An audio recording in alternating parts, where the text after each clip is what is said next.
ഉറുമ്പുകൾ ഒരു ദിവസവും പൂർണ്ണമായിട്ട് ഉറങ്ങാറില്ല എന്ന് തന്നെ പറയേണ്ടി വരും കേട്ടോ. അതായത് ഒരു ദിവസം എടുത്ത് കഴിഞ്ഞാൽ ഏതാനും സെക്കൻഡുകൾ മാത്രം അവർ ചെറിയ ചെറിയ മൈക്രോ നാപ്പുകൾ ചെറുതായിട്ടൊന്ന് മയങ്ങും, ഏതാനും സെക്കൻഡുകൾ മാത്രം.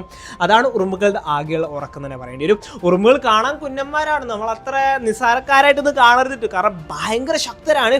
അതായത് അവരുടെ സൈസായിട്ട് കമ്പയർ ചെയ്യുന്ന സമയത്ത് ഉറുമ്പിന് അവരുടെ ശരീരഭാരത്തിനേക്കാൾ 50 ഇരട്ടി ഭാരം വരെ ചുമക്കാൻ സാധിക്കും. ഇത് ആക്ച്വലി അവരുടെ എക്സ്ട്രീം ആയിട്ടുള്ള സ്ട്രെങ്ത്തിനെ തന്നെയാണ് എടുത്ത് കാണിക്കുന്നത്. അത്രത്തിൽ ഭയങ്കര പവർഫുൾ ആയിട്ടുള്ള മസിൽസും എക്സോസ്കെൽറ്റനും തന്നെയാണ് ഇതിനെ. അതായത് നിങ്ങളൊന്ന് ആലോചിക്കുക, ഒരു 60 അല്ലെങ്കിൽ ഒരു 70 കിലോഗ്രാം ഭാരമുള്ള ഒരു മനുഷ്യന് ഒരു എർട്ടിഗ കാർ തലയിൽ ഇങ്ങനെ കയറ്റി പിടിച്ചേക്കുന്നത്, അതിനാണ് ഇവന്മാരും ചെയ്യുന്നത് ഓൾമോസ്റ്റ് സിമിലർ ആണെന്ന് തന്നെ പറയേണ്ടി വരും.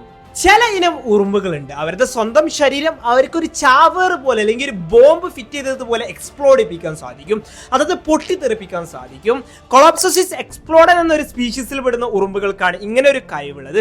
ഇവർ ഈ ഒരു കഴിവ് ഉപയോഗിക്കാറുള്ളത് എപ്പോഴാന്ന് വെച്ച് കഴിഞ്ഞാൽ തങ്ങളുടെ കോളനിയിലോട്ട് ഏതെങ്കിലും മറ്റു ഉറുമ്പുകൾ അറ്റാക്ക് ചെയ്യാൻ വന്നു കഴിഞ്ഞാൽ, അതായത് യുദ്ധം കരക്കുന്ന സമയത്ത് കോളനിയിൽ അറ്റാക്ക് ചെയ്യാൻ വരുമല്ലോ, അതിൽ കോളനി അറ്റാക്ക് ചെയ്യാൻ വരുന്ന സമയത്ത് ഇവന്മാരങ്ങ് മുന്നിൽ പോയിട്ട് ഒരു കെമിക്കൽ റിലീസ് ചെയ്യും, അതോടുകൂടി ഇവരുടെ ശരീരം എക്സ്പ്ലോഡ് ചെയ്യിപ്പിക്കുകയാണ് ചെയ്യുക, പൊട്ടിത്തെറിപ്പിക്കുകയാണ് ചെയ്യുക. ആ ഒരു എഫക്റ്റിൽ ചുറ്റിലുള്ള ആ ഒരു മറ്റ് അറ്റാക്ക് ചെയ്യാൻ വരുന്ന ശത്രുക്കളെല്ലാം തന്നെ അവന്മാർ കൊല്ലും ചെയ്യും, തങ്ങളുടെ ശത്രുക്കളെല്ലാം തന്നെ പരാജയപ്പെടുത്തുകയും ചെയ്യും. അതോടൊപ്പം തന്നെ കോളനിനെ പൂർണ്ണമായിട്ട് രക്ഷിച്ചെടുക്കുകയും ചെയ്യും.